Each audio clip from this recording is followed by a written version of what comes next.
Fina? Eh, tadi saya kasih tahu salah masuk Ustaz di Zoom satu lagi. Hmm. Baik, Sanan hadir Lucy Ade,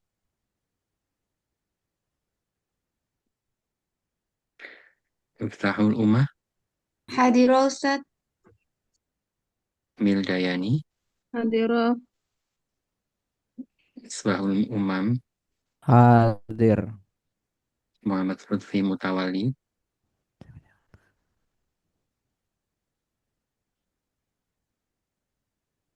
Muhammad Nailur Rahman, Hadir Ustaz.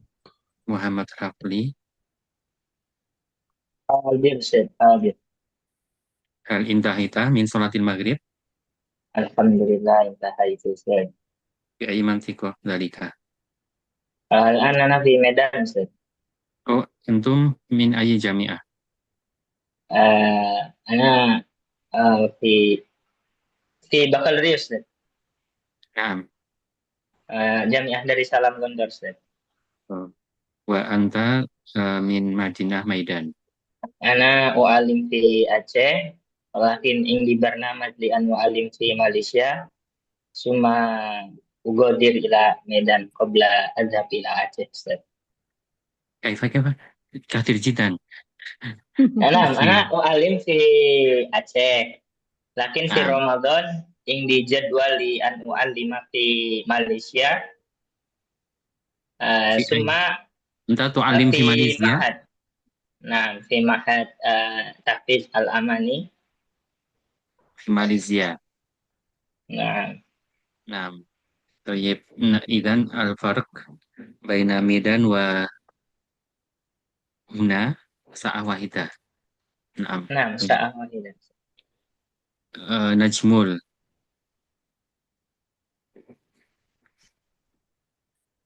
Najmul Iman. Ini kan wujud. Tayyib. Nur Ainun. Nur Ainun.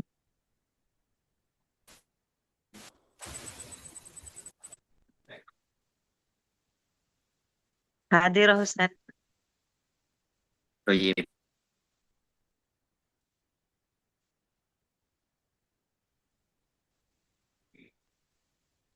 Rena. Hadirah Ustaz. Tayyib. Rihat Syadiki.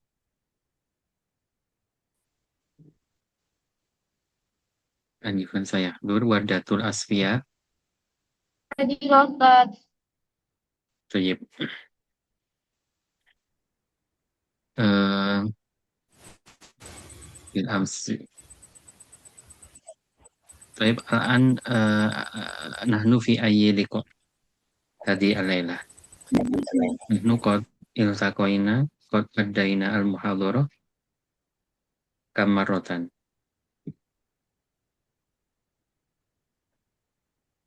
Khamsa atau arba? أربع يا Arba azim Ustaz. 4 مرات. إيه. طيب قديما هناك فرقة أولى فرقة من قدمت. Firqati Ustaz. Firqati. Mhm. Sama ما الموضوع؟ al-mawdu masih itu. نسيت نسيان منسية. Nah, طيب ثم الفرقة الثانية فرقة من؟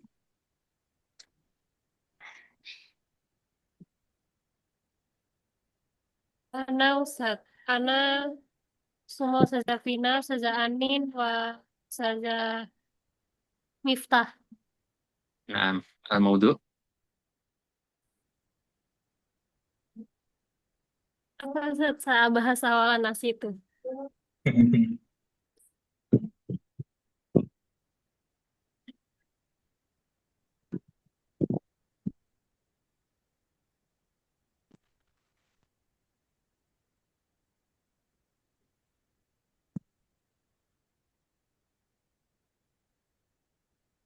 Anatomi kurikulum.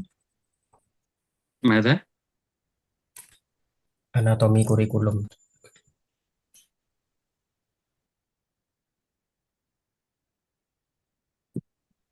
anatomi kurikulum.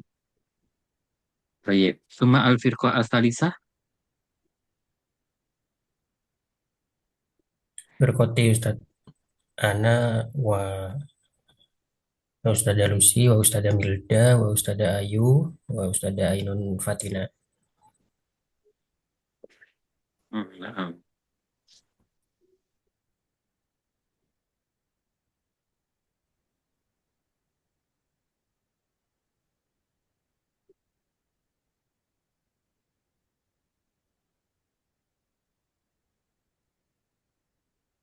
Oke. Ayul mal maudu lil firqati salisa.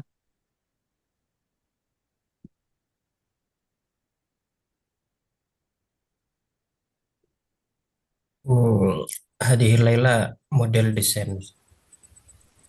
Oh. Dan ini adalah model desain. Wa Al-Laila Al-Qadimah struktur dan model.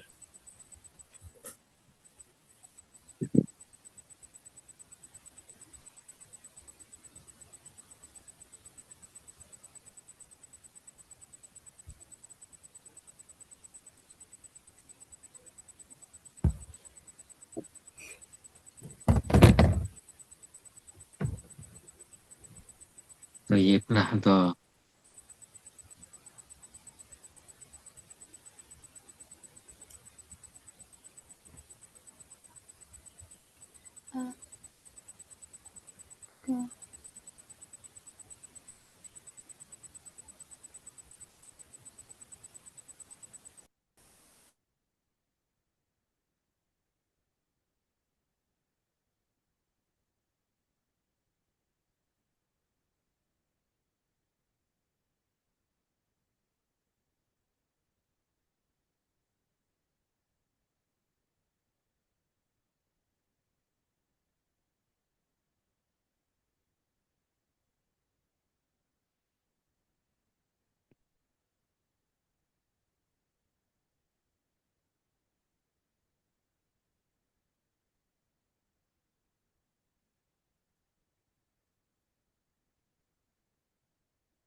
Baik.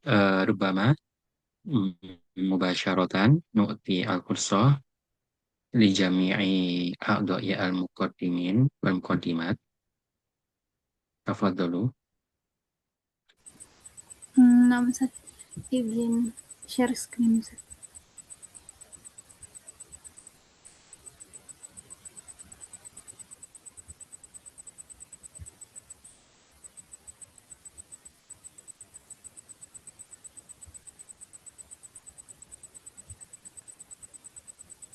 Udah kelihatan Ustaz?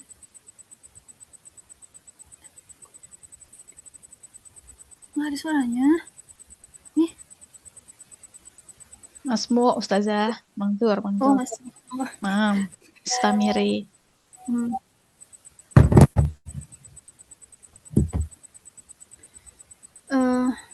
Baik, bismillahirrahmanirrahim. Assalamualaikum warahmatullahi wabarakatuh. Waalaikumsalam warahmatullahi wabarakatuh.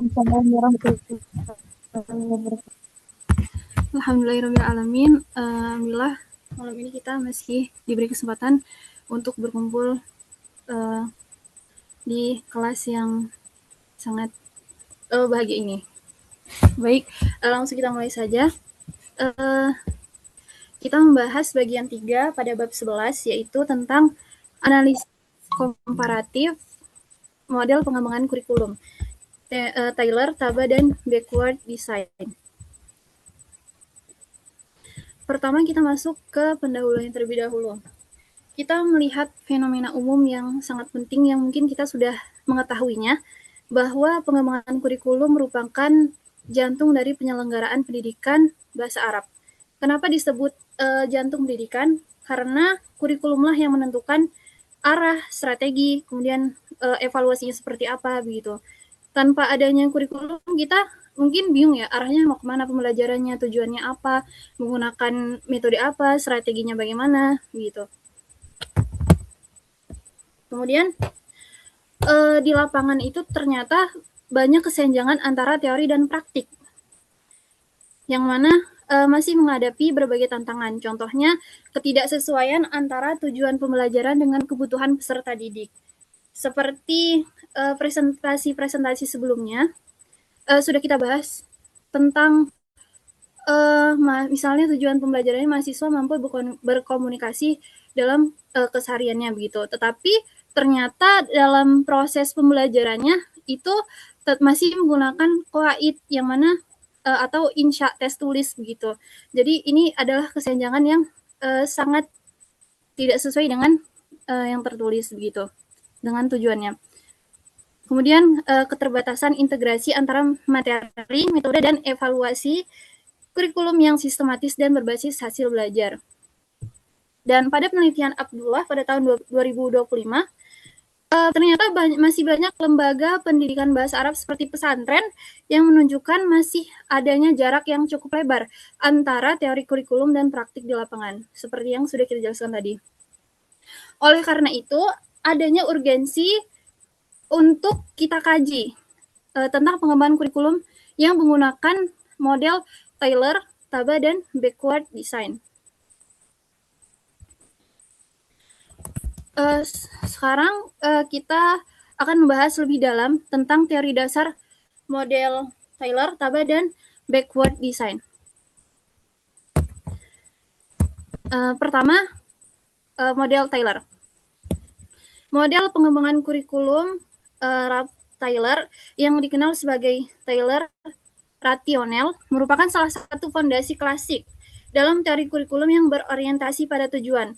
Nah, jadi model Taylor ini dia menekankan pada tujuan pembelajarannya begitu.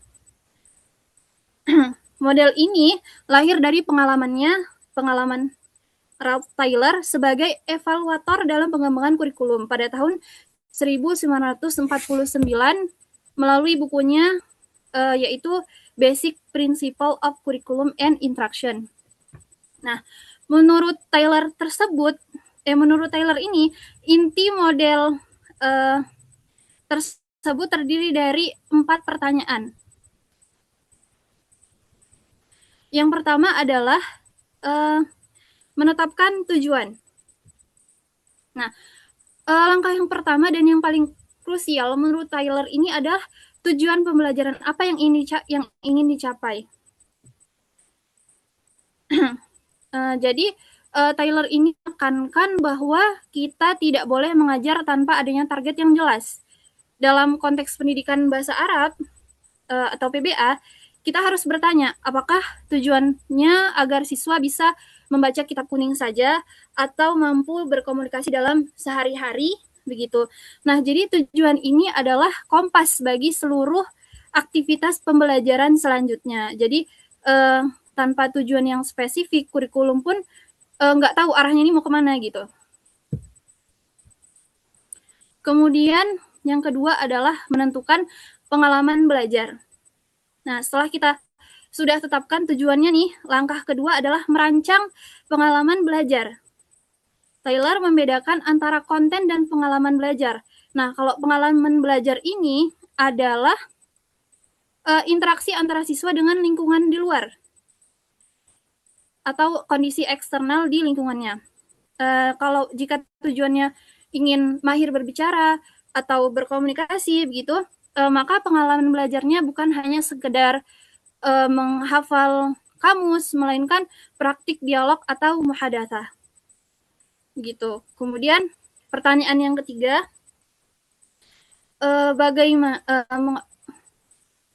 bagaimana pengalaman belajar itu diorganisasi secara efektif.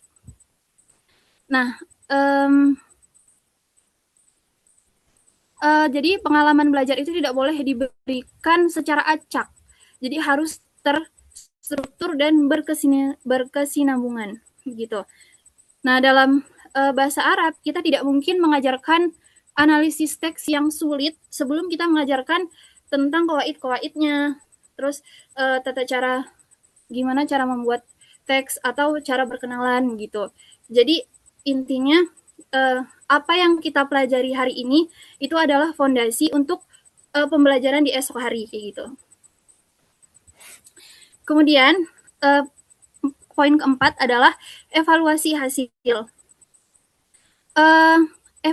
Evaluasi ini adalah momen yang untuk untuk memberikan jadi gini, kita kembali ke langkah pertama, yaitu apa tujuan yang ingin kita buat di awal sudah tercapai kayak gitu. Nah, evaluasi dalam model Taylor ini bukan hanya untuk memberi nilai kepada siswa, melainkan untuk mengecek efektivitas kurikulum itu sendiri. Jadi, jika hasil evaluasi rendah, kemudian maka kita harus melihat kembali apakah tujuannya itu terlalu tinggi, nggak sesuai dengan kognitif siswanya, kayak gitu. Jadi, apakah tujuan terlalu tinggi, apa pengalamannya tidak relevan, atau organisasinya yang berantakan. Kemudian,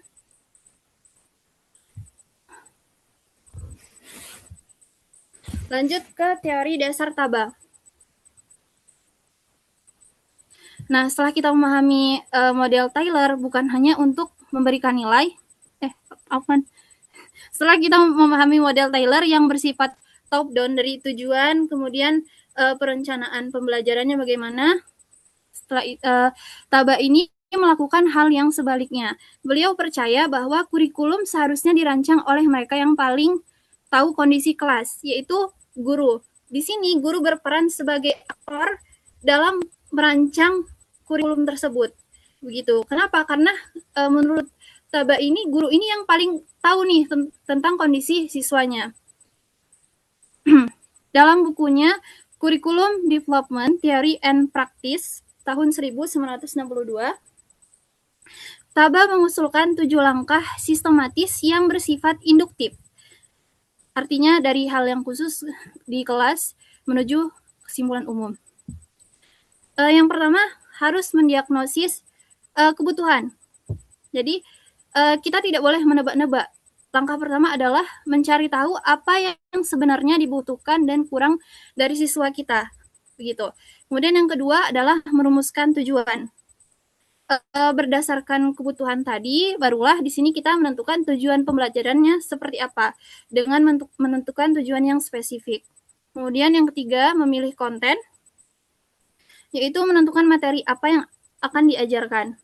Yang keempat, mengorganisasi konten, menyusun materi sesuai secara logis. Kemudian yang kelima, memilih pengalaman belajar, yaitu menentukan metode atau aktivitas di kelas. Dan yang keenam, mengorganisasi pengalaman belajar, yaitu mengatur urutan aktivitas agar siswa tidak bingung. Dan yang keenam adalah evaluasi, yaitu mengecek apakah proses tadi sudah berhasil mencapai tujuan. Kemudian yang ketiga adalah teori dasar backward design.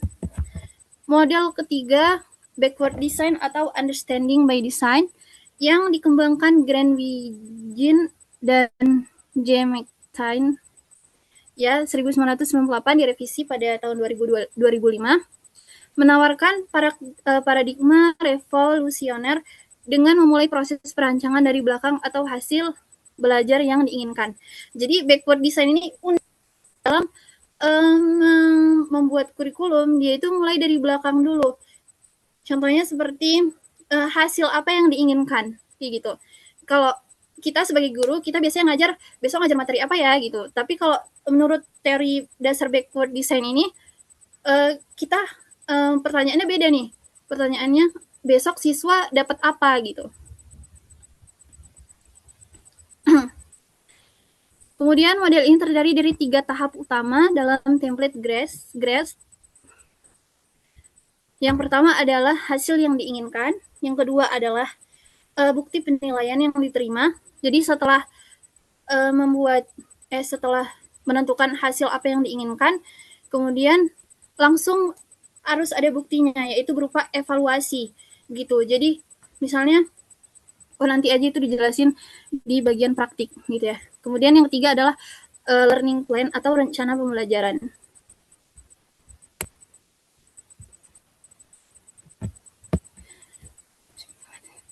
Kemudian analisis kritis dan implementasi dalam PBL. Model Taylor menawarkan kejelasan struktural yang sangat dibutuhkan untuk merumuskan kompetensi maharo bahasa Arab yang spesifik dan terukur. Contohnya, siswa mampu menyampaikan pidato singkat tentang perkenalan diri selama 2 menit dengan pengucapan yang jelas dan struktur kalimat yang benar. Gitu. Jadi memang model Taylor ini sangat terstruktur begitu. Mulai dari tujuannya, kemudian menentukan modelnya seperti apa, kontennya, pengalamannya seperti apa begitu. Nah, kelebihan utama model ini adalah kemampuannya menciptakan alignment atau kesesuaian atau keselarasan antara tujuan kurikulum nasional atau standar lembaga dengan indikator capaian pembelajaran di tingkat kelas sehingga memudahkan evaluasi formatif dan sumatif. Gitu.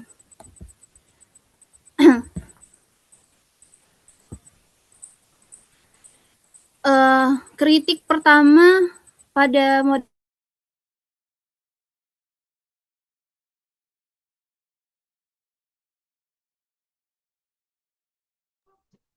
الصوت يا أستاذة.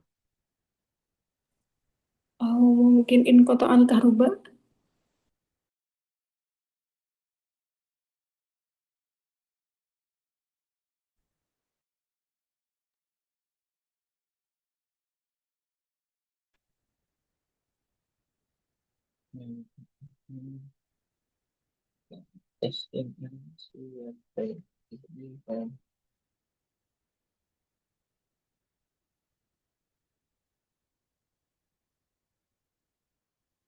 وإذ قالت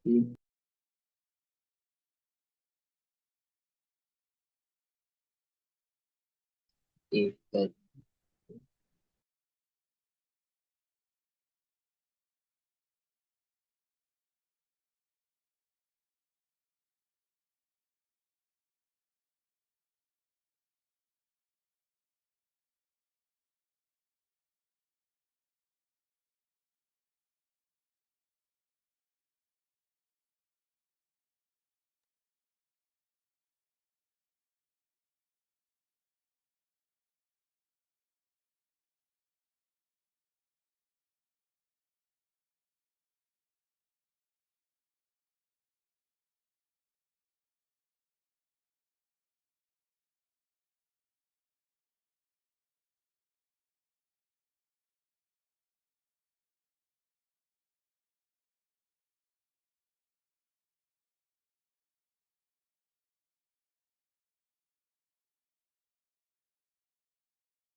طيب ربما الأعضاء الآخرون يواصلون كيف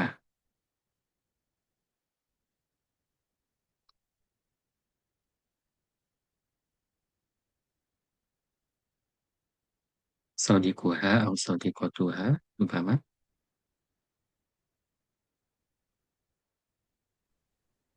نعم أستاذ يمكن نعم نستمر أنا من فضلك أستاذ Nailur meneruskan materi Ana sendiri. Oke.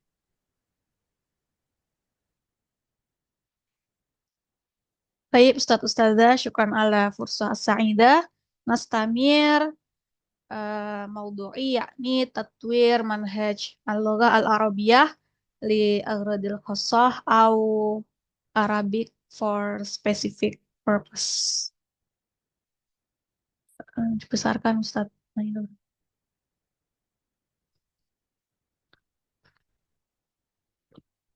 Baik. Yang pertama, yang melatar belakangi adanya ASP atau Arabic for Specific Purpose atau bahasa Arab untuk tujuan khusus. Kita sebut saja ASP seperti itu ya. Jadi sebelum adanya ASP ini, ada yang melatar belakangi gagasan ASP ini. Yang pertama adalah krisisnya relevansi. Nah, jadi dulu tuh sebelum ASP ada namanya Arabic for General Purpose atau AGP. Itu yang mungkin banyak masih digunakan di berbagai lembaga, yaitu pendekatan tradisional yang berfokus pada penguasaan linguistik umum, yaitu kaidah nahwu shorof yang abstrak, kaku, dan terisolasi dari realita lapangan.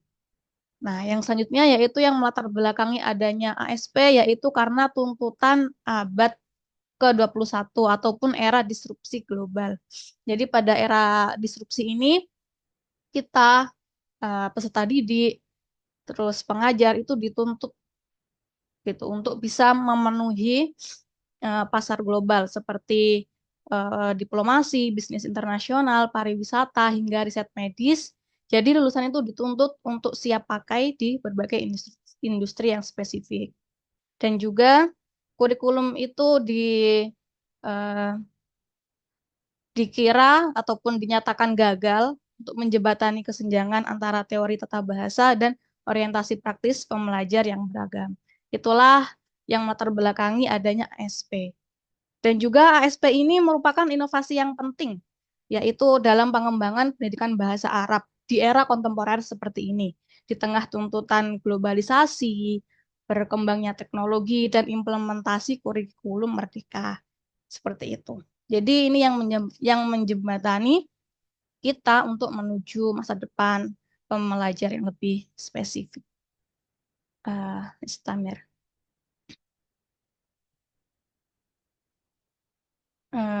Lanjutkan Ustadz Nailor. Nah, ini perbandingan antara AGP dan ASP. AGP itu adalah Arabic for General Purpose, yaitu fokus utamanya yaitu linguistik umum dan tata bahasa lanjut. Motivasi pembelajarnya yaitu yang penting lulus ujian akademik sudah selesai. Sifatnya statis, one size fits all, ataupun satu ukuran untuk semuanya. Jadi semuanya disamakan seperti itu dan tercenderung kaku. Outputnya ataupun targetnya yaitu yang penting pengetahuan teorinya bahasanya terpenuhi itu sudah selesai. Sedangkan untuk yang ASP ataupun paradigma baru ini fokus utamanya yaitu kebutuhan spesifik per bidang dan kontekstual seperti itu. Contohnya bidangnya seperti kesehatan, terus hukum, pariwisata, dan sebagainya. Untuk motivasi pembelajarnya yaitu aplikatif ataupun aplikasi profesional dan untuk peningkatan jenjang karir. Sifatnya itu dinamis, berbasis kebutuhan dan cenderung fleksibel. Untuk outputnya yaitu kompetensi praktis pemecahan masalah berbasis tes ataupun konten. Selanjutnya, Ustaz. Perbandingan bahasanya. Ya, ini ya gambaran antara AGP dan ASP. Bisa dilihat di situ kurikulumnya cenderung stagnan ya yang AGP. Jadi mengasumsikan bahwa semua pelajar itu memiliki tujuan yang sama, menghasilkan lulusan dan pengetahuan gramatikal, namun kebanyakan masih gagap dalam konteks dunia nyata. Sedangkan yang ASP ini, yang paradigma baru ini, disusun sebegitu presisinya, disesuaikan dengan bidang-bidang yang spesifik, menghasilkan lulusan yang siap bernegosiasi, meneliti, dan memimpin dalam industri yang akademis. Jadi sangat terlihat ya perbedaannya seperti itu. Nah, Istamir. Dan ini juga sangat cocok dengan kurikulum merdeka yang bersifat fleksibel. Seperti itu. Istamir, Ustadz. Nah, ini gambaran konsep dasar ASP. Jadi untuk teori ASP ini diadopsi dari ESP ataupun English for Specific Purpose. Seperti itu yang lebih terdahulu, yang lebih dulu mengembangkan teorinya. Jadi menurut Hutchinson and Waters, pembelajaran bahasa itu harus berangkat dari kebutuhan belajar peserta didik, bukan hanya dari struktur bahasa. Nah, ini gambarannya jembatan kompetensi strategis, teori bahasa tradisional, dan kebutuhan industri global. Jadi di sini ASP itu menjadi jembatan antara teori bahasa yang tradisional ke kebutuhan industri global. Dengan 3 pilarnya yang nanti akan dibahas di slide selanjutnya. Ada need analysis, framework CFR, dan CLIL, dan integrasi teknologi. Seperti itu. Lanjut, Ustadz Mayor. Selanjutnya, kurikulum ASP. Di sini ada arsitektur taksonomi kurikulum dari ASP yang diadaptasi dari kerangka English for Specific Purpose. Ada dua bagian. Yang pertama ada LOP, Language for Occupational Purpose, yaitu yang berfokus pada kebutuhan pekerjaan, bidang pekerjaan, profesi, vokasi, dan tenaga kerja, seperti militer, pertahanan, diplomasi, pariwisata, internasional, dan bisnis perdagangan. Dan juga di situ di sampingnya ada LAP, Language for Academic Purpose, yang berfokus pada ilmu pengetahuan, teknologi, dan studi teks keagamaan tingkat lanjut, seperti kajian tafsir, Al-Quran, fikih dan syariah, dan literatur medis sains klasik. Selanjutnya.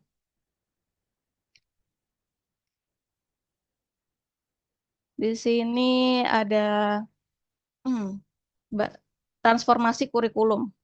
Jadi kita bayangkan saja input ya bahasa mentah, pengetahuan mentah di bidang tertentu, contohnya bidang kesehatan.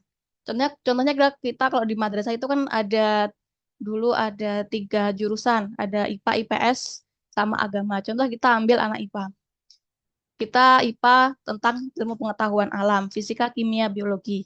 Nah, input bahasa mentah di pengetahuan IPA contohnya di situ diolah dengan integrasi framework modern seperti CLIL, CIFR, dan AI.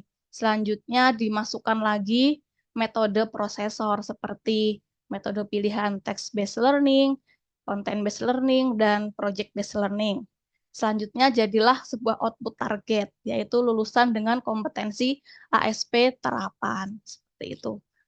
Lanjut, start. Di sini ada perancangan silabus tahapannya ada 5. Ada analisis kebutuhan, need analysis, yaitu bagian terpenting dari berhasil ataupun tidaknya sebuah ASP nanti ada di analisis kebutuhan. Selanjutnya ada perumusan tujuan pembelajaran, pemilihan materi ajar, pemilihan pendekatan, dan metode pembelajaran. Yang terakhir yaitu ada evaluasi dan penilaian. Di situ nanti ada komponen silabus ASP.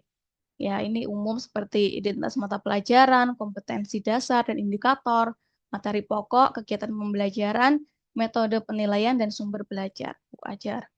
Nah, Istamir, Ustaz.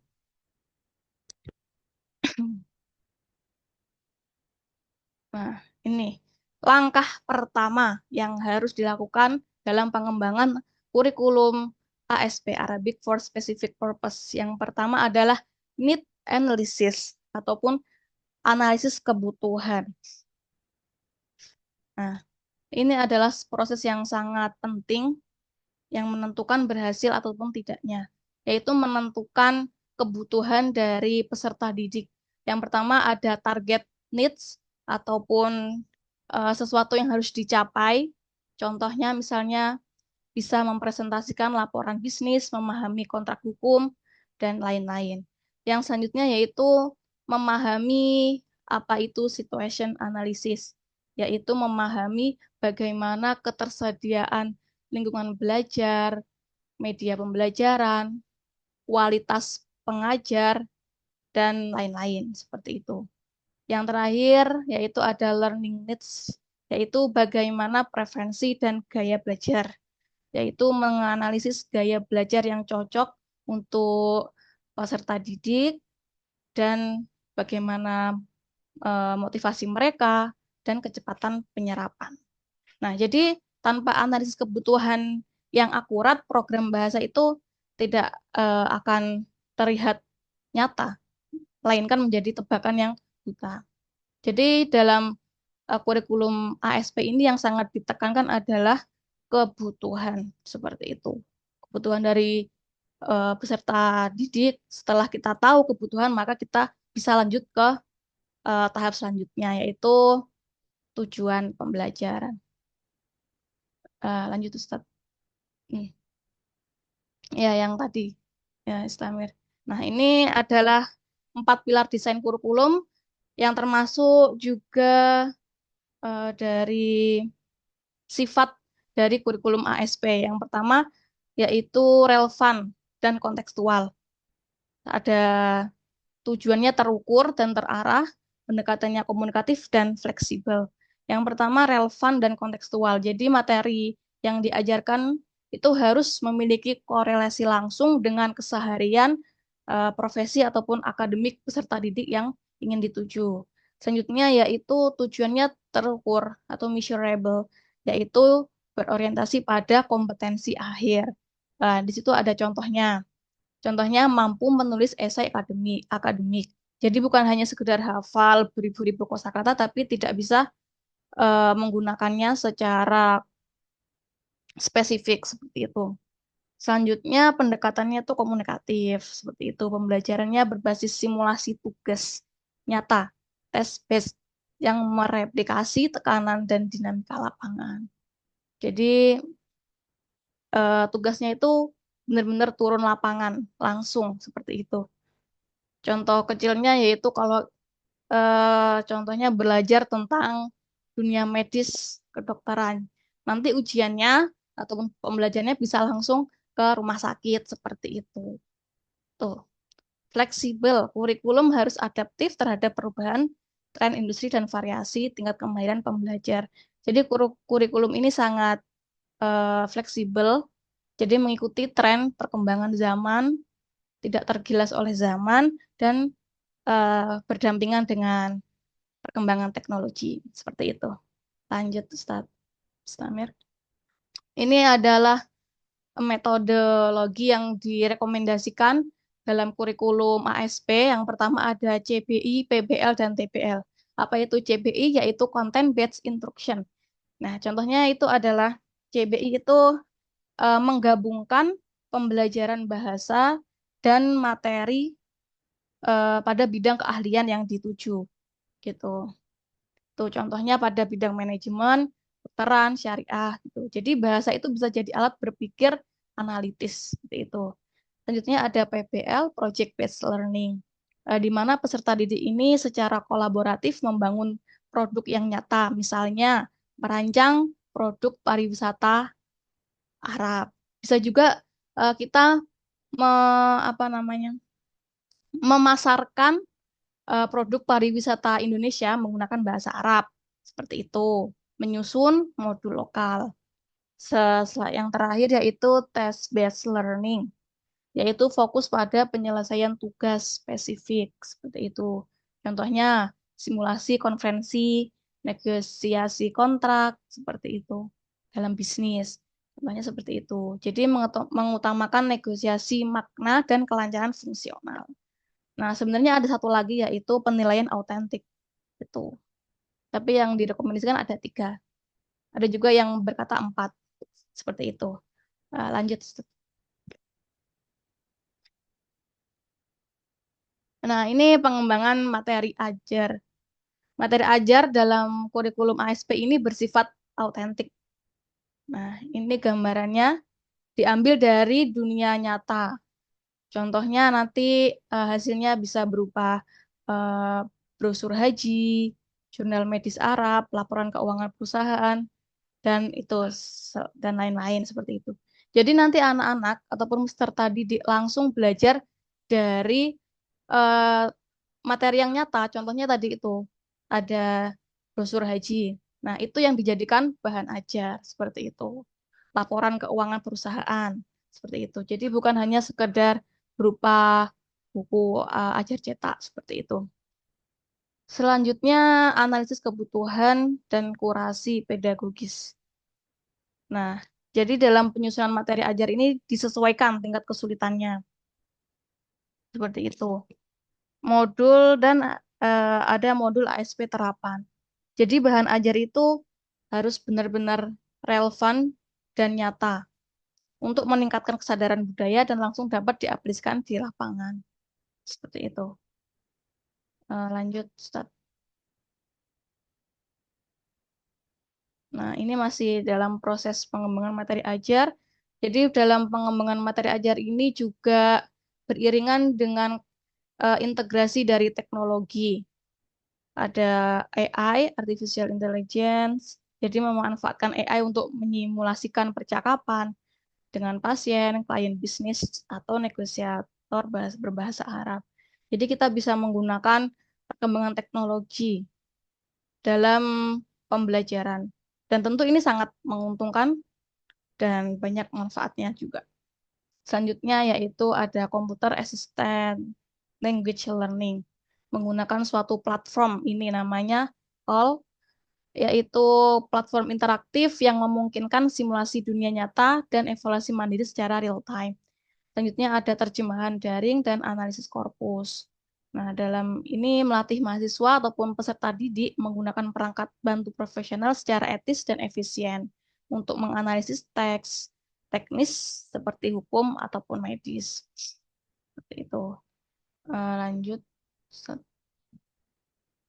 Ya, ini yang bagian terakhir yaitu dalam penyusunan kurikulum ASP yaitu evaluasi dan penilaian. Di sini ada 3 evaluasi dan penilaian yaitu ada performance based assessment.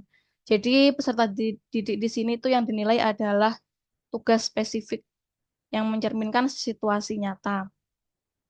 Ya, tujuannya adalah untuk memberikan wawasan lebih dalam mengenai kemampuan bahasa siswa dan konteks profesional yang relevan. Contohnya yaitu menilai performa yaitu percakapan antara pasien dan dokter. Seolah-olah mereka berada di rumah sakit seperti itu, menggunakan bahasa Arab. Selanjutnya yaitu ada authentic assessment atau penilaian autentik. Ini dirancang untuk meniru kondisi dunia kerja yang memungkinkan pembelajar untuk bisa menerapkan keterampilan bahasa Arab mereka dalam situasi yang serupa dengan tantangan yang akan mereka hadapi di lapangan. Ada yang terakhir ada feedback loop, yaitu umpan balik untuk merevisi kurikulum. Jadi memastikan bahwa pembelajar itu tetap relevan jika digunakan di kemudian hari dengan perkembangan industri dan kebutuhan yang terus berubah dalam dunia kerja. Tuh. Selanjutnya, Ustaz. Nah, di samping kelebihan-kelebihan dan kemudahan pastinya ada tantangan. Keterbatasan. Yang pertama ada defisit pengajar spesialis. Di sini tentunya adalah kemampuan pengajar yang masih terbatas. Nah, karena di ASP ini kan dibeda-bedakan di bidang-bidang tertentu seperti kesehatan, hukum, pariwisata, dan lain-lain. Tentunya pengajar juga harus lebih bisa semuanya. Seperti itu. Nah, itu adalah tantangan bagi kurikulum ASP ini. Tuh. Karena mayoritas guru bahasa Arab itu hanya dilatih untuk bahasa Arab yang umum, tadi AGP itu. Nah, mereka seringkali kurang memahami terminologi seperti tadi itu yang sudah saya sampaikan. Selanjutnya ada kelangkaan materi bidang yang spesifik. Jadi seperti keterbatasan bahan ajar yang masih belum banyak, seperti itu. Terus kurikulum yang kaku. Jadi masih stagnan ataupun masih belum move on dengan kurikulum yang lama. Jadi terkesan masih kaku. Itu adalah tantangan kurikulum ASP. Selanjutnya di balik tantangan pasti ada solusi. Selanjutnya Ustaz. Istamir Ustaz.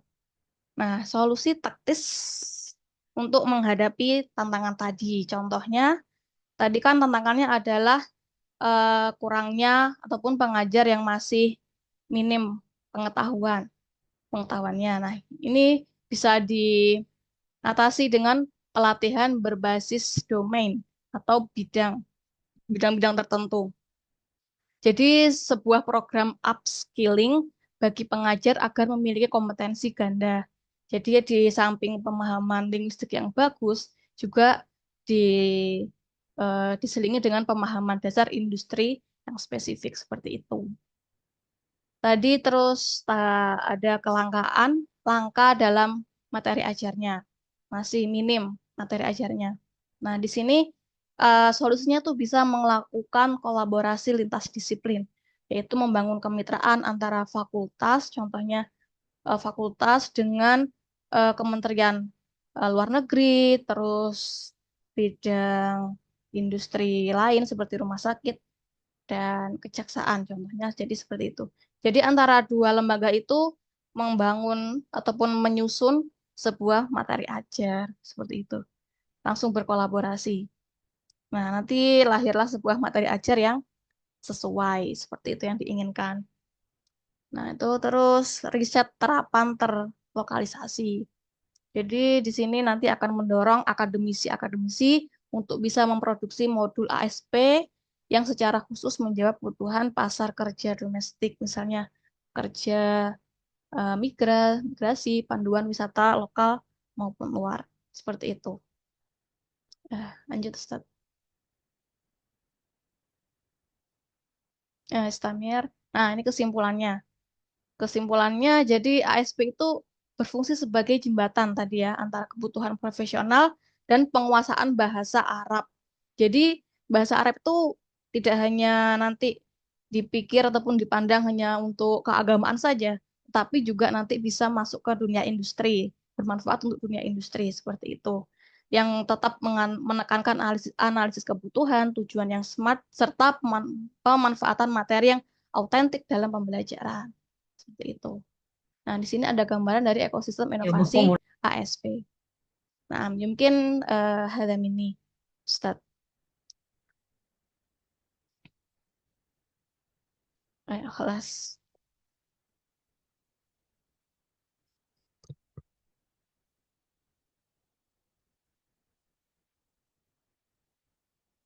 Mungkin naftah baba soal awi stamir ila mutakalimah.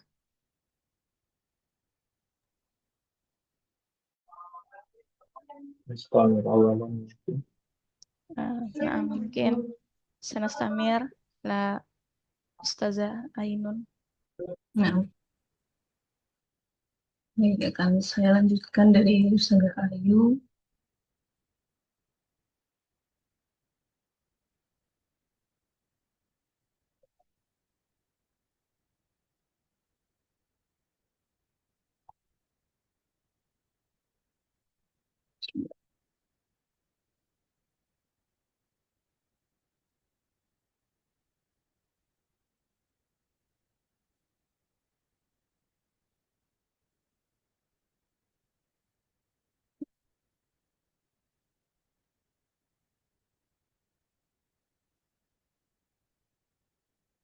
Teman-teman sudah bisa melihat PPT-nya? Sudah. Bisa, Oke. Ustazah. Baik, saya mulai. Bismillahirrahmanirrahim. Assalamualaikum warahmatullahi wabarakatuh. Assalamualaikum warahmatullahi wabarakatuh. Baik, saya di sini melanjutkan dari apa yang disampaikan Ustazah Ayu. Tadi juga sempat disinggung juga tentang analisis, yaitu tentang analisis kebutuhan.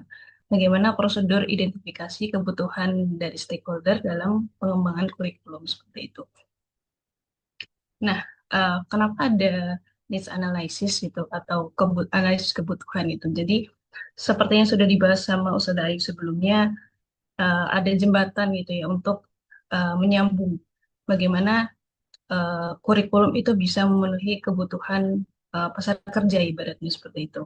Jadi ada fenomena pengangguran terjadi di Indonesia itu semakin melonjak, kita juga tahu di beberapa sosial media kita juga bisa melihat gitu. Jadi banyak lulusan perguruan tinggi yang sulit menghadapi atau mendapatkan pekerjaan karena kompetensi yang dimiliki tidak sesuai dengan kebutuhan industri itu.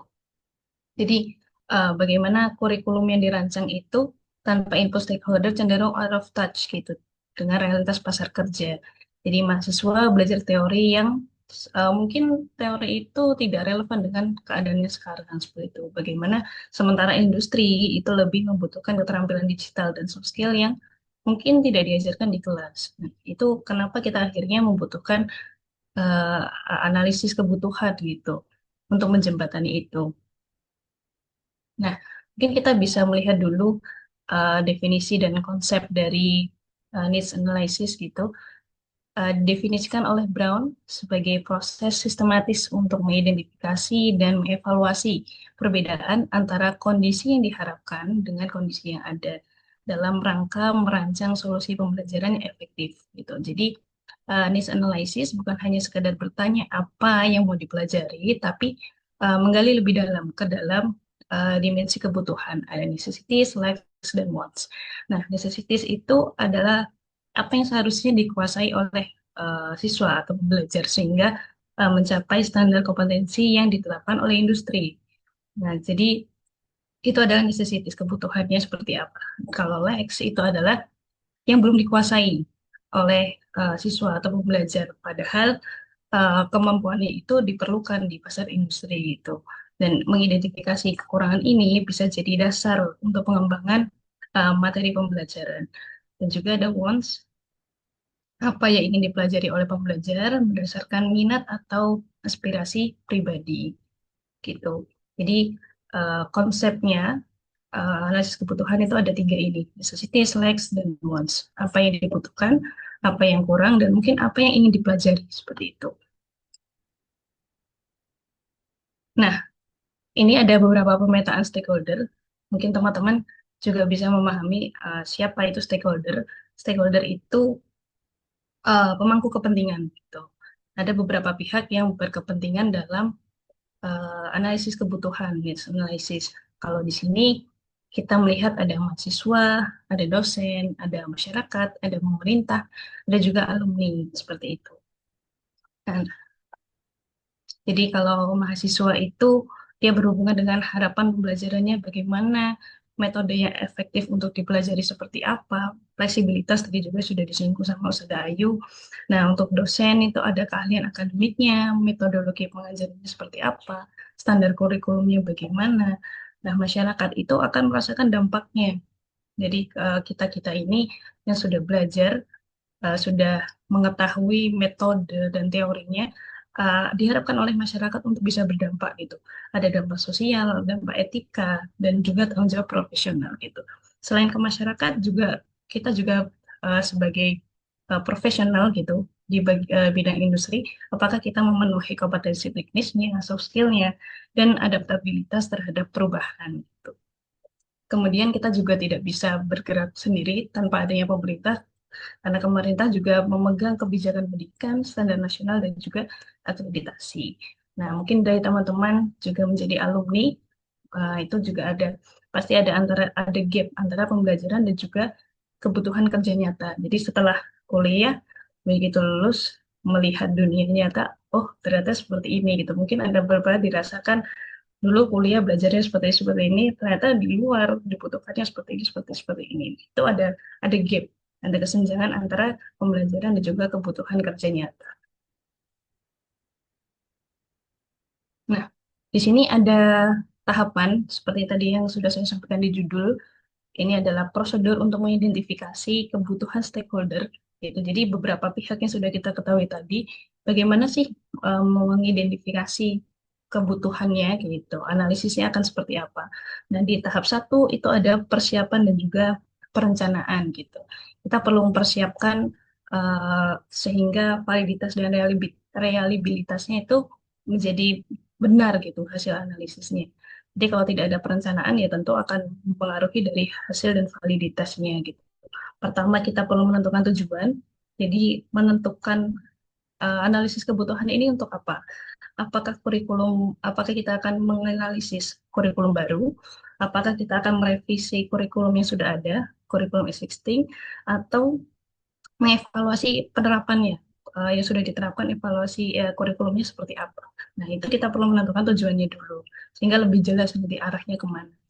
Nah, kedua, ada pemilihan sampel, itu untuk mengidentifikasi representasi stakeholder yang memadai dan memastikan data komprehensif dan tidak bias gitu. Tiga adalah pemilihan instrumen untuk menentukan metode pengumpulan data yang paling sesuai dengan konteks dan sumber daya yang tersedia. Itu bisa jadi juga pertimbangan bagaimana waktu dan anggaran yang akan dilaksanakan, aksesibilitasnya seperti apa, terus kemampuan tim untuk mengolah data bagaimana, kesesuaian metode dan budaya organisasi seperti apa. Nah, itu bisa jadi bahan-bahan pertimbangan ketika mempersiapkan dan merencanakan analisisnya seperti itu. Terus di tahap kedua ada pengumpulan data. Nah, dalam pengumpulan data ini ada berbagai hal yang bisa dilakukan mulai dari survei, focus group discussion, research study, wawancara mendalam, analisis dokumen, observasi lapangan. Nah, ini beberapa metode yang bisa dilakukan untuk mengambil data. Tentunya kalau ditanya eh, metode apa yang paling pas itu, kalau misal dipilih salah satu saja mungkin kurang tepat. Jadi pasti ada kekurangan dan kelebihan di antara setiap metode untuk mengumpulkan data. Jadi paling baik sebaiknya adalah pendekatan mixed method yang menggabungkan beberapa metode dalam mengumpulkan data seperti itu.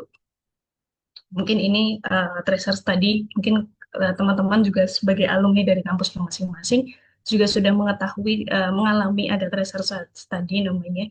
Jadi pasti akan diberikan semacam kuesioner untuk menanyakan apakah teman-teman sudah bekerja, di mana bekerja, terus bagaimana teman-teman di pekerjaannya sekarang akan seperti apa. Nah, itu ada research study nanti menjadi jembatan untuk kampus itu bagaimana akhirnya melihat alumni, oh alumni kita bekerja begini-begini. Akhirnya bisa menerapkan seperti ini nanti mempengaruhi ke kurikulum yang akan digunakan oleh kampus seperti itu. Terus, tahap ketiga adalah analisis dan validasi data. Dan ini proses pengolahan data menjadi profil kompetensi. Nah, jadi ada banyak, pasti data akan ada banyak dari data yang didapatkan gitu ya. Jadi perlu ada transkripsi dan kategorisasi. Karena kita tahu tidak semua data itu pasti langsung bisa digunakan. Jadi perlu adanya namanya olah data. Nah, itu bisa jadi masuk di transkripsi dan kategorisasi. Mengkonversi data menjadi format terstruktur dan mengidentifikasi pola umumnya bagaimana. Terus kedua, analisis perbandingan, identifikasi prioritas, menentukan kompetensi. Nah, ini menggunakan kriteria urgensi, frekuensi, dan juga impact-nya seperti apa. Keempat, ada validasi pakar, dan kelima adalah penyusunan profil kompetensi, seperti itu. Nah, setelah sudah dikumpulkan datanya, dianalisis, akan ada hasilnya, dan itu bisa menjadi kita integrasikan ke kurikulum. Misal, contohnya, di sini ada beberapa contoh yang saya berikan. Misal, kebutuhan industri, mahasiswa kesulitan berbicara bahasa Arab dalam percakapan sehari-hari. Terus analisisnya, kemampuan berbicara bahasa Arab masih kurang lancar. Nah, capaian pembelajaran lulusannya mampu berkomunikasi lisan dalam bahasa Arab untuk situasi sosial dan profesional gitu. Nah, kebutuhan industri, misal lulusan membutuhkan kemampuan membaca teks Arab modern dan baik. Nah, kebutuhan industri seperti itu di luar. Nah, ada gapnya. Ternyata skill membaca dan memahami teks Arab masih perlu ditingkatkan. Jadi ada gap kesenjangan. Ternyata ada beberapa lulusan yang skill membaca dan memahami teks Arabnya masih perlu ditingkatkan. Nah, akhirnya satuan pendidikan itu bisa jadi berbenah. Akhirnya mereka menjadi memberikan suatu capaian pembelajaran dengan mampu memahami teks bahasa Arab modern seperti berita, artikel, seperti itu. Mungkin ini ada beberapa hal yang bisa kita lihat gitu. Nah, singkatnya, masukan dari stakeholder dipakai untuk melihat apa yang masih kurang. Lalu kebutuhan itu diubah jadi CPL, capaian pembelajaran lulusan yang jelas dan gampang diukur. Setelah itu barulah disusun mata kuliah dan aktivitas belajar yang relevan gitu. Mungkin ini kalau dihubungkan dengan apa yang dibahas Mbak Lucy tadi adalah model apa tadi? Paper design. Jadi tujuannya kita sudah tahu untuk membuat lulusan itu mampu berkomunikasi lisan dalam bahasa Arab untuk situasi sosial dan profesional. Akhirnya kita lihat ke belakang, berarti langkah-langkah apa aja yang harus dilalui sehingga capaian itu bisa tercapai gitu. Itu adalah backward design contohnya. Nah, tentu ada tantangannya dalam analisis kebutuhan. Jadi seperti yang sudah dibahas Ustazah Ayu tadi juga, needs analysis itu adalah fondasinya. Jadi tiang-tiangnya tadi Nah, tentu ada tantangannya. Jadi ada konflik kepentingan. Industri kadang menginginkan lulusan yang siap pakai dengan skill teknis spesifik gitu. Sementara akademisi menekankan fondasi teoritis dan pemikiran kritis. Penyeimbangkan keduanya memerlukan diplomasi dan kompromi strategis. Ada beberapa kepentingan dari beberapa stakeholder yang kita lihat tadi itu punya kepentingan yang berbeda-beda. Itu perlunya adanya keseimbangan antara keduanya. Gitu. Perlu ada diplomasi dan juga kompromi. Kedua, ada juga keterbatasan sumber daya. Analisis kebutuhan yang komprehensif itu perlu waktu, tenaga, dan anggaran. Jadi banyak institusi yang terbatas dalam kapasitas untuk melakukan survei atau menggaji konsultan ahli. Jadi perlu ada beberapa hal yang pertimbangan tadi di awal, ada waktu, tenaga, dan anggaran juga. Nah, bisa jadi itu menjadi obstacle, tantangan dari untuk melakukan analisis kebutuhan. Ketiga, perubahan tren cepat. Dunia kerja berubah lebih cepat dari siklus pengembangan kurikulum. Kebutuhan hari ini mungkin sudah tidak dibutuhkan lagi dalam 2 sampai 3 tahun mendatang. Sehingga kurikulum yang harus dirancang menjadi fleksibel dan mampu untuk beradaptasi begitu. Keempat, ada bias pengumpulan data. Nah, responden cenderung memberikan jawaban yang mereka anggap diharapkan daripada kebutuhannya sebenarnya. Ada self-selection bias juga mungkin terjadi ketika hanya stakeholder tertentu yang bersedia berpartisipasi, tidak transparan. Nah, kesimpulannya adalah analisis kebutuhan, needs analysis itu bisa jadi investasi jangka panjang. Jadi investasi yang akan menghemat waktu, biaya, dan sumber daya dalam jangka panjang dalam mencegah pembuatan kurikulum yang tidak relevan. Seperti itu. Jadi untuk membuat kurikulum yang relevan, yang bisa mengakomodir kebutuhan industri dan juga beberapa stakeholder tadi, itu adalah jadi investasi jangka panjang seperti itu. Jadi tidak melulu mengubah kurikulum atau sebagainya. Walaupun kurikulum itu bersifat fleksibel, tapi berganti-ganti terus itu akan menjadi tidak efektif. Proses berkelanjutan. Jadi bukan hanya needs analysis bukan hanya aktivitas satu kali, tetapi siklus berkelanjutan yang perlu dievaluasi dan diperbarui sesuai perubahan kebutuhan. Dan menjadi kolaborasi kunci atas keberhasilannya yang bergantung pada kolaborasi otentik antara semua stakeholder, bukan hanya formalitas atau ritual administratif. Begitu dari saya, sekian. Berarti kita buka untuk tanya jawab. Apakah Mbak Lucy sudah kembali? Lama. Belum. Berarti yang ada dulu ya, Ustadz. Naam. Kita buka tanya jawab. Ka'annahu najmul iman aina ya. Aina huwa kharaja min Itu hadhihi kita. al-bid. Hah? Ustaz Lutfi, wah Ustaz Najmul di Gitar, Ustaz. Fil gitar. Nah, Gitar. Mubadironi ila Malang. Di Aisyah ila Malang. Wa yu'alim fi Batu. Oh, naam. Wa baituhuma aina. Fi Brebes. Brebes. Tayyib. Naam, tafaddalu ayyuhat talabah, ayyuhal asatidah.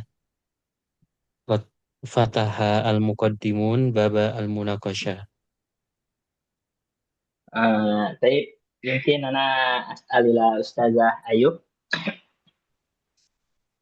tentang ASP ya Ustazah Ayub. Sahih, ASP.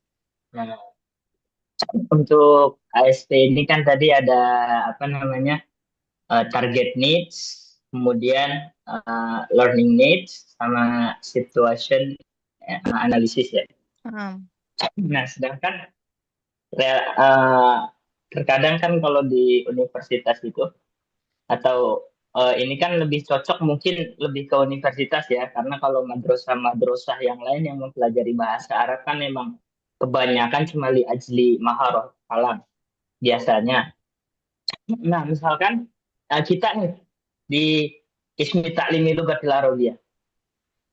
Rata-rata kan tujuan kita itu cuma mengajar gitu ya.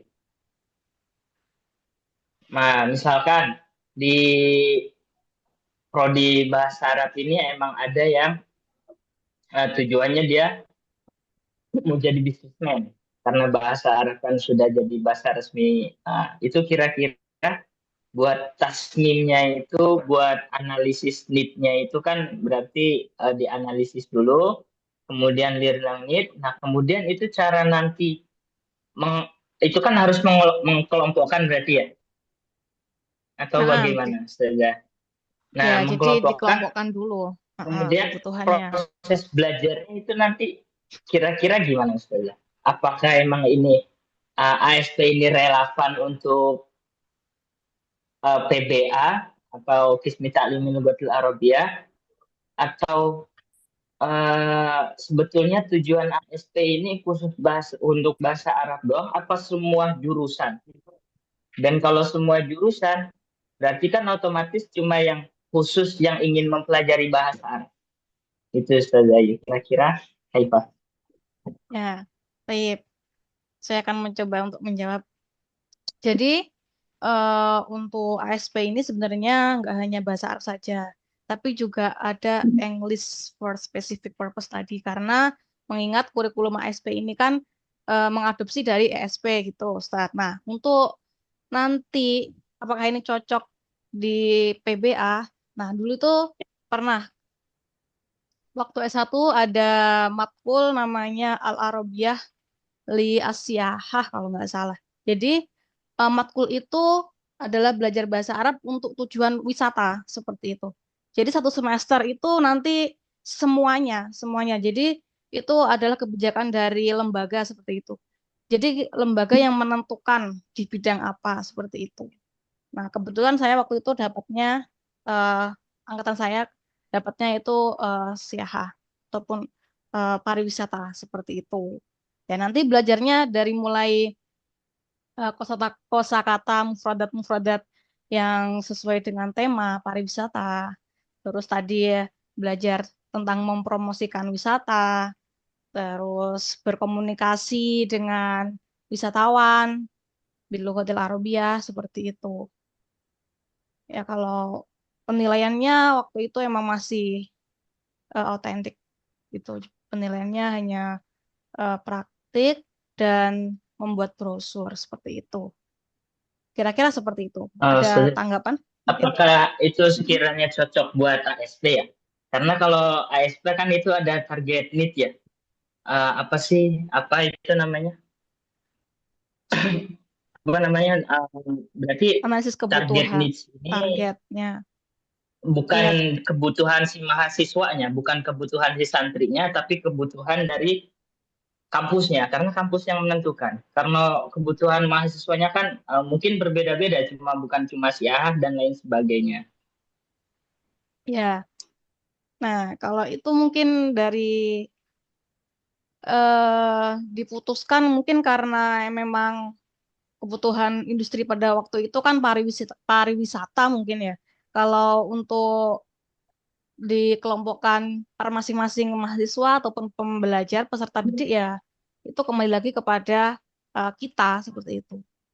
Contohnya nanti kalau diterapkan kecil-kecilan di madrasah ya, anak-anak suruh pilih bidang apa. Contohnya ada manajemen, bisnis, terus contohnya kesehatan dan keagamaan.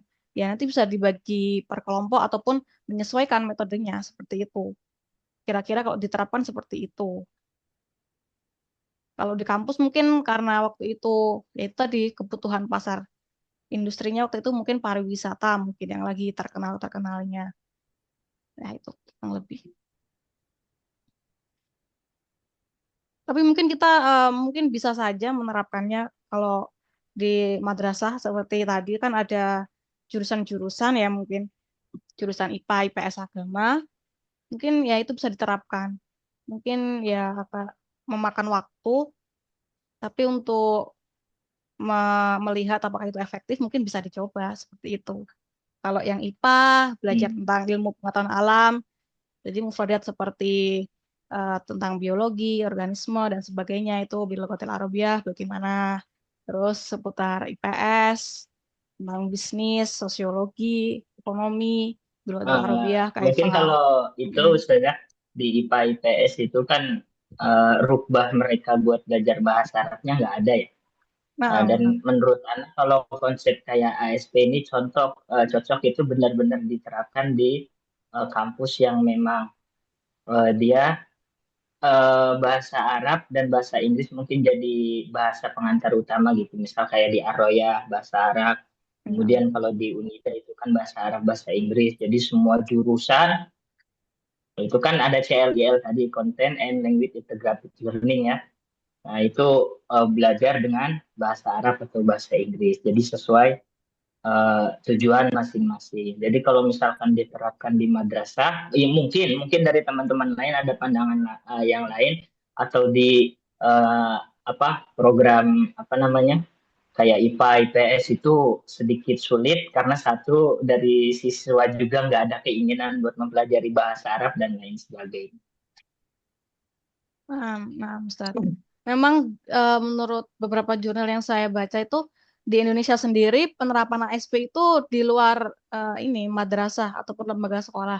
Adanya kayak di paling ada ASP di untuk kebutuhan akademik, terus untuk ini bukan bisnis tapi pekerjaan untuk yang ke luar negeri itu sama untuk tujuan keagamaan. Ada tiga itu kebutuhannya. Jadi contohnya untuk yang keagamaan itu ada beberapa kampus itu contohnya yang menerapkan ASP yaitu prodinya itu kalau nggak salah filsafat filsafat keagamaan apa kalau nggak salah itu saya baca itu jadi nanti meneliti tentang teks-teks kitab-kitab yang kuno seperti itu teks-teks Arab kuno seperti itu terus kalau untuk tujuan pekerjaan ya pekerjaan tadi seperti ini pekerja di luar negeri seperti itu. Sama kalau yang akademik tadi, yaitu di kampus seperti itu. Sementara memang adanya di luar madrasah. Mungkin kalau di madrasah kan memang kita harus ikut kurikulum ini nasional yang ada dari pemerintah seperti itu. Buku ajarnya juga kita kan itu ya beli dari luar seperti itu disediakan. Jarang ada yang mungkin menggunakan cetakan sendiri, maksudnya cetakan sendiri itu yang buat gurunya seperti itu. Mungkin seperti itu. Tapi juga ada mungkin lembaga yang berani membuat kurikulum sendiri seperti itu.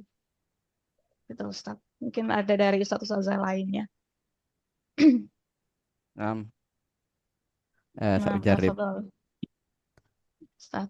Misbah. التعليقات أو الاقتراحات التي تتعلق بسوق العمل. المنهج يمكن هناك المنهج خاص جاردن خاص للغة العربية، كما كنا نحتاج إلى الأعمال في هذا الأصل. Jadi tentang ASP ini sangat benar-benar dibutuhkan dengan adanya arus dinamika yang serba cepat dan serba mendesak.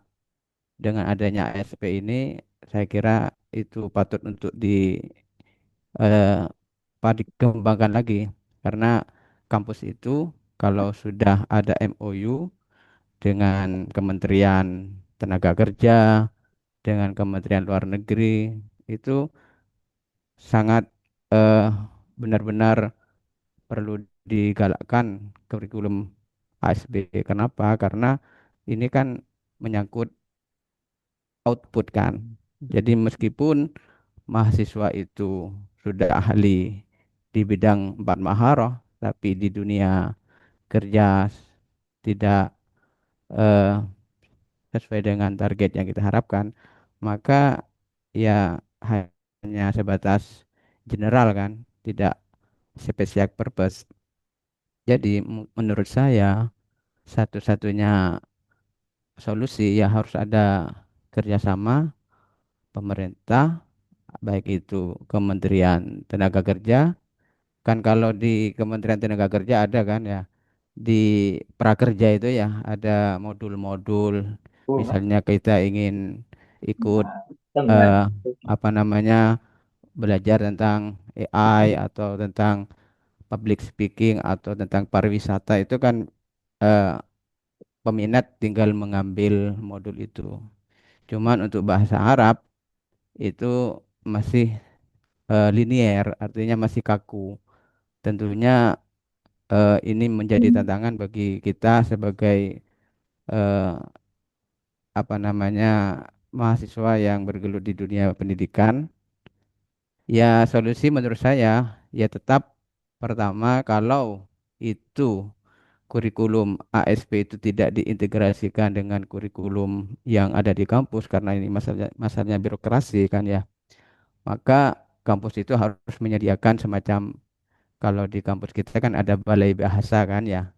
Balai bahasa itu ya yang akan menghasilkan kurikulum VT atau output tentang kompetensi bahasa Inggris. Kalau yang balai bahasa Inggris, mungkin kalau ada balai bahasa Arab, mungkin di situ juga diterapkan kurikulum ASP, misalnya kompetensi di bidang pemandu wisata Mesir, kemudian negosiasi bisnis di Qatar misalnya, atau misalnya studi eh, sejarah di Timur Tengah. Itu modul-modul itu kalau benar-benar kampus itu benar-benar ingin mengikuti tren zaman, ya harus benar-benar eh, menyesuaikan karena sesuai dengan analisis kebutuhan memang kenyataannya seperti itu.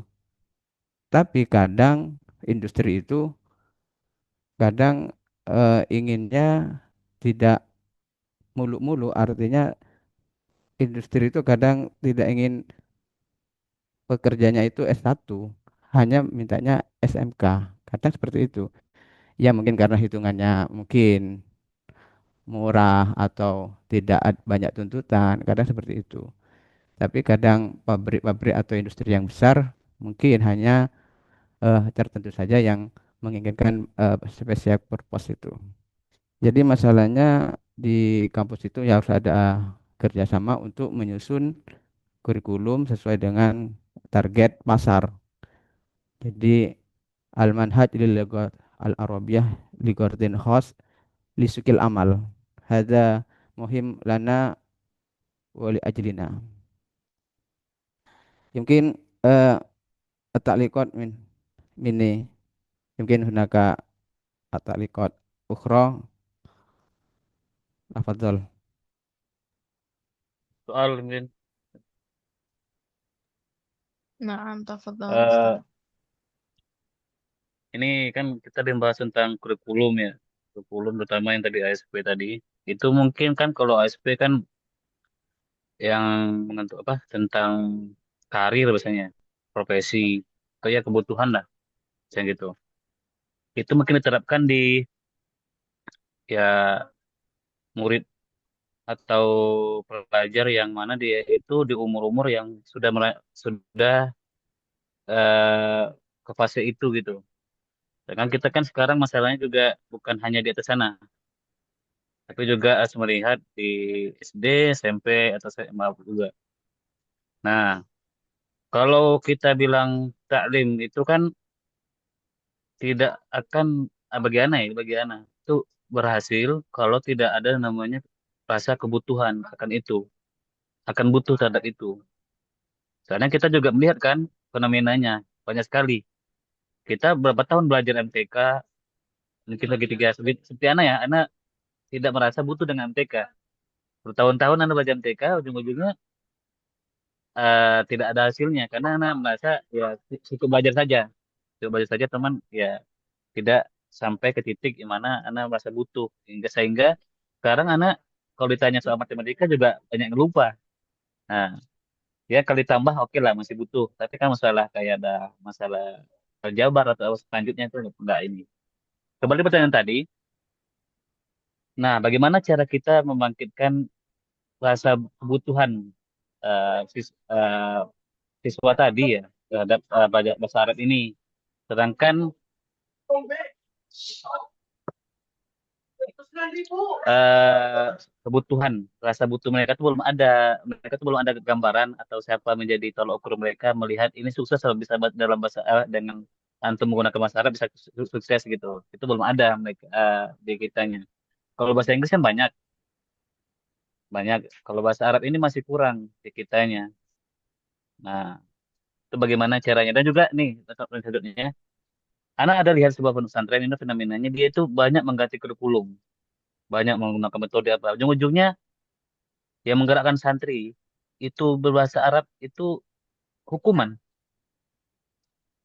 Anak punya benar apa lihat santri ada yang dia itu bisa bisa ngomong bahasa Arab lancar. Anak tanya di sana bagaimana masalah pelajaran metode pelajaran. Ya seperti biasa. Cuman di sana itu masalah kebijakan. Kalau nggak bahasa Arab itu dibotak. Nah, di sana santri ini terdorong dan anak pernah baca juga kan dan juga pernah sampaikan juga di kelas kita kan kalau misalnya manusia ini nggak akan bergerak kecuali karena dua hal reward dan punishment. Nah, itu bagaimana gonta ganti kurikulum tapi ujung-ujungnya juga ya masalah reward dan punishment tadi. Ya, itu saya pertanyaannya saya mungkin bisa dijawab. Nah, nah, mungkin seujar al-asilah al-ula. Saya menjawab pertanyaan pertama tadi, bagaimana untuk menerapkan ASP tadi, yang mana ASP sendiri adalah berlandaskan kebutuhan, sedangkan siswa itu kalau di madrasah itu kan pasti kayak nggak butuh-butuh amat, kayak apa ya, belum tahu itu butuh apa enggak seperti itu. Nah, yang pertama mungkin ya bisa saja kita ASP ini landasannya nggak lagi kebutuhan, tapi untuk memancing motivasi dan minat terlebih dahulu ya mungkin kalau menurut Ana. Jadi ya dengan tadi adanya penilaian langsung terjun di lapangan tadi, nah anak-anak kan pasti suka kalau langsung ya, kerjaan langsung nyata keluar dari kelas, outing class itu pasti anak-anak itu suka. Nah dari situ mungkin nanti akan minat. Nah setelah minat mungkin ada gambaran nanti. Kayaknya mungkin oh, anak butuh nih, siapa tahu anak jadi dokter di luar negeri, siapa tahu di mungkin di Saudi Arabia. Nah mungkin awal-awalnya emang harus mancing dari untuk motivasi sama minat mereka dulu. Kalau nanti dari situ mungkin muncul butuh, nah seperti itu ASP. Jadi mungkin untuk pengenalan saja, basisnya sistemnya itu untuk pengenalan saja. Kalau bahasa Arab itu di dalamnya nggak hanya nanti kamu harus belajar mubtada itu sama khobar, itu enggak. Bisa saja nanti kamu belajar tentang bahasa Arabnya suntikan itu apa, obat-obatan seperti itu. Nah, kita nanti penilaiannya kita harus ke rumah sakit langsung kayak gitu. Mungkin menurut Ana seperti itu. Mungkin dari tambahan dari Ustadz Ustazah.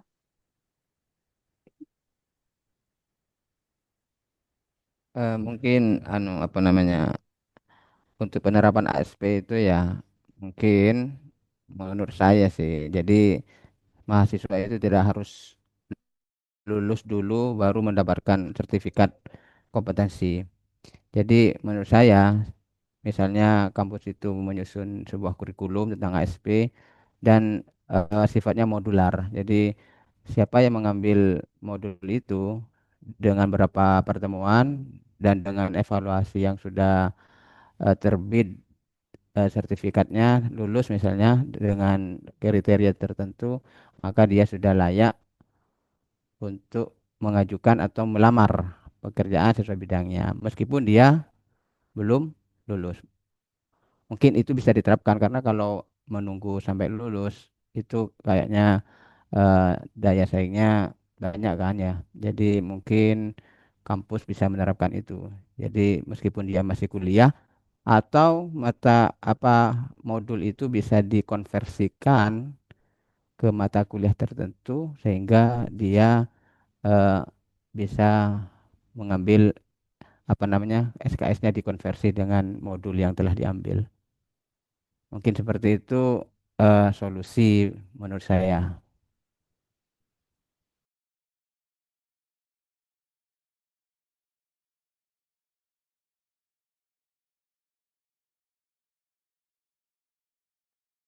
Mungkin ada tambahan lagi.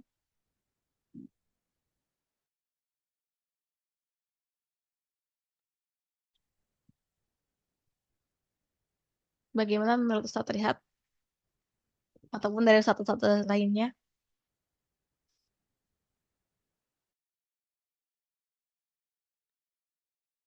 Toyib, Apa tuh? yakfi. Jadi ya pas. Jadi gimana, monggo? Berarti tadi harus membangkitkan rasa minat dulu ya saja. Rasa minat dan juga eh, apa harus ada kalau anak tambahan sih ada kayak panutan bagi dia itu yang mana di bidang bahasa Arab ini supaya ada dorongan. Nah, itu masih PR bagi kita gimana caranya. Kalau yang kita lihat kan sekarang ini budaya Barat itu lebih menguasai. Makanya kadang-kadang itu mereka lebih condong ke pada apa artis Barat dan apa. Jadi bukan punya gambaran Barat dan juga di Instagram jadi lebih menguasai tentu orang-orang Barat gitu. Dan itu bagaimana itunya belum kita dapatin. Content creator yang memang betul-betul jadi panutan belum ada juga bagi anak muda kalangan anak muda ini. Ya itu Nah, Ustaz, syukron. Ya, mungkin itu emang masih minim, tapi ada, tapi emang mungkin belum terlalu terlihat seperti itu. Butuhnya motivator ya, seorang Ini saya motivator. lihat Nah, Ustaz, tafadhol. motivasinya keliling dunia Majana saya lihat.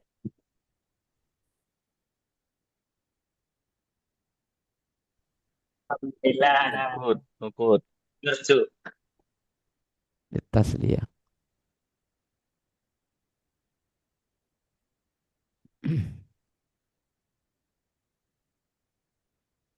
Toyib, yakfi.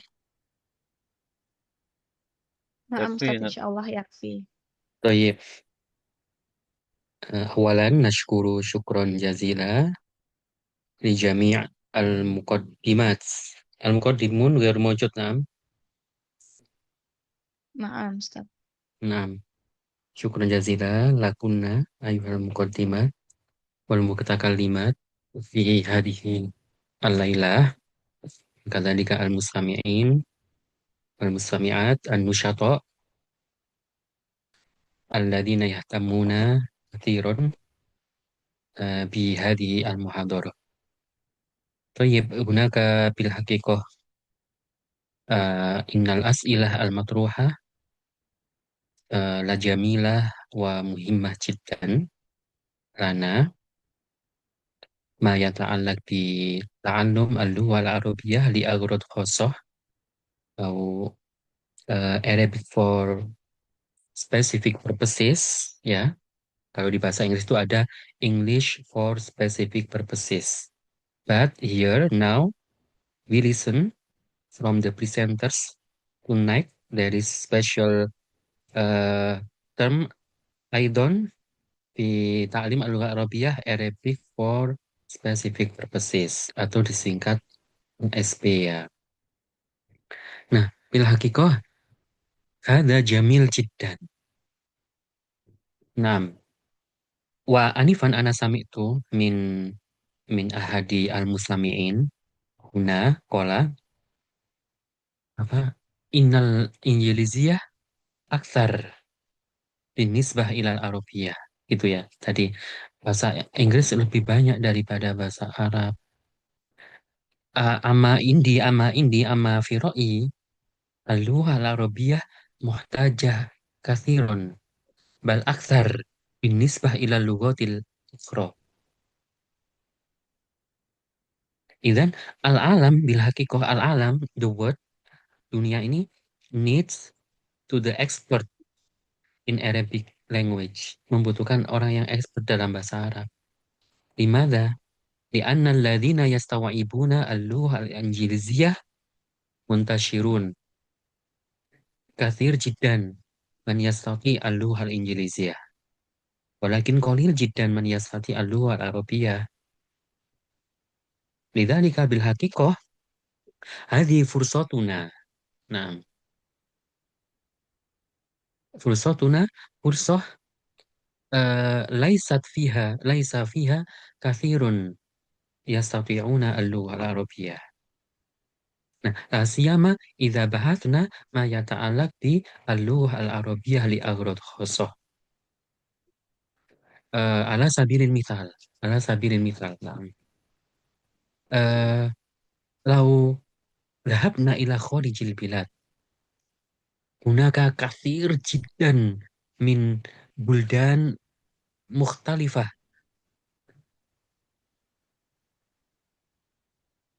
Wa fiha ماذا؟ وفيها ماذا؟ الإندونيسيون. نعم. كثيرون جدا منتشرون في خارج البلاد. كما سمعنا من الخبر الجديد، الخبر المؤخر، هناك TNI من إندونيسيا الذي توفي، نعم، في لبنان، الذي هربه الجند الإسرائيلي. هو من إندونيسيا يعمل هناك في خارج البلاد كالجندي. فطبعا هو يحتاج إلى استيعاب اللغة العربية. فطبعا يحتاج لتعليم اللغة العربية، يحتاج إلى تعليم اللغة العربية، إلى برنامج تعليم اللغة العربية لأغراض خاصة، لهدف لغرض ماذا؟ لغرض apa ya؟ militer. ما عربية من militer. Nah, فطبعا نحتاج Askari. إلى ماذا؟ Askari. العسكري. Askari. العسكري، نعم. إذن فطبعا نحتاج إلى برنامج تعليم اللغة العربية للغرض العسكري، أو اللغة العربية للعسكرية. يا أو نعم، أو هناك من من إندونيسيين يعمل في، نعم، سأعطيك ماذا المثال القريب مني. نعم، هناك خريج من قسم من قسم تعليم اللغة العربية في جامعتنا، هو الآن يكون إماما في المسجد الأكبر ب Uni Emirat Arab. UA apa Ya, UIE. Nah, في UII. دولة الإمارات العربية المتحدة. خريج من قسم تعليم اللغة العربية. الآن هو صار إماما في المسجد الأكبر هناك. فطبعا هو يحتاج إلى استيعاب اللغة العربية العميق، لأنه سيسكن هناك وسيرأس الجامعة هناك. أليس كذلك؟ Bala. وكذلك وكذلك ربما آه، الذي ماذا؟ المثال المثال apa ya? Bahasa Arabnya susah. Al-misal al-misal contoh yang mudah ya, al-misal asahel. Nah, ta'alluq al-arabiyah li ghardi asyaha, li ghardil haji wal umrah. Nah, fatab'an man alladhi man alladhi yurid an ya'mal fi hadzal majal, fatab'an yahtaj ila isti'abil lughah al-arabiyyah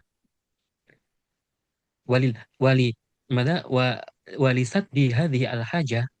Fatab'an nahnu kal murabbi, nahnu kal murasyah al mudarrisin wal mudarrisat wal murabbiyin wal murabbiyat wal akademiyin wal akademiyat, labudda lana an nahtam bi hadhihi al haja, ala wa huwa fathu barnamij al-lughah al-arabiyyah li ghardi majalin muayyan yahtaj ilaihi yahtaj ilaihi kathirun minan nas. Nah, ثم في المجال الآخر آنفا الذي ماذا ذكرته أستاذة أيو Rahayu. من أين أنت يا أستاذة؟ أنا من Banyuwangi Ustaz. Menjamai. أين الآن تعملين؟ في المدرسة الثانوية. نعم. أنت قلت آنفا في مجال الطب والتمريض. نعم. نعم أستاذ. والأدوية. نعم. هذا صحيح. نعم. Nah, jadi yang tadi bilang kolil itu bil hakikoh khoto. Jadi yang tadi bilang bahasa Arab tuh sedikit, nggak sebanyak bahasa Inggris. Kotok jidan wa kotok kabir kabir kabir kabir kabir jidan.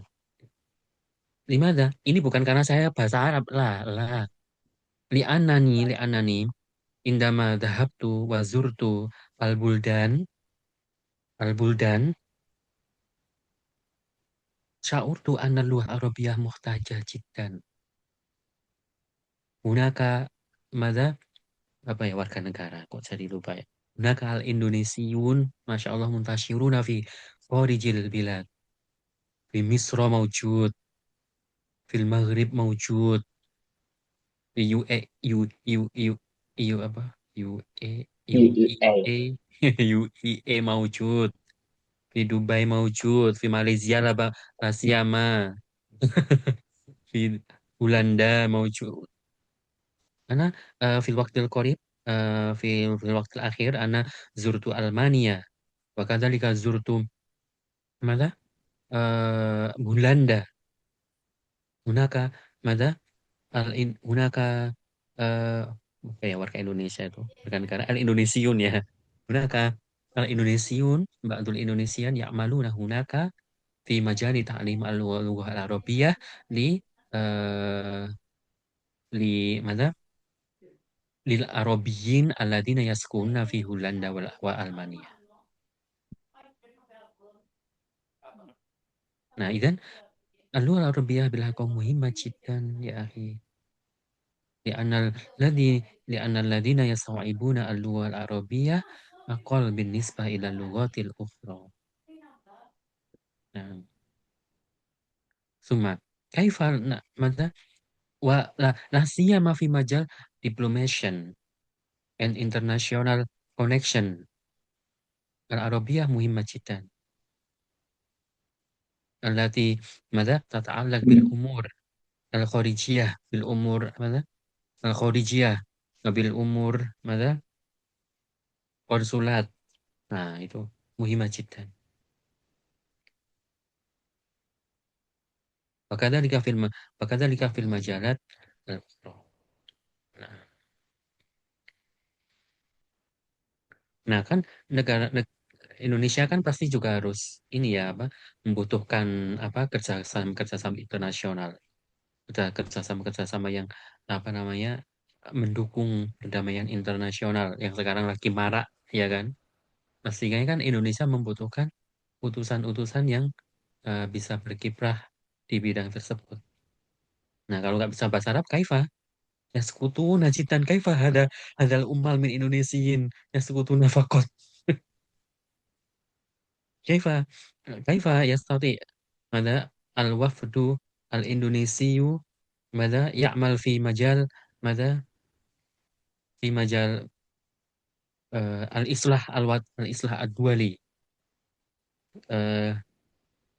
fi mada PPP fi Hayatil Umam Al-Muttahidah laula yastati al-lugha al-arabiyyah.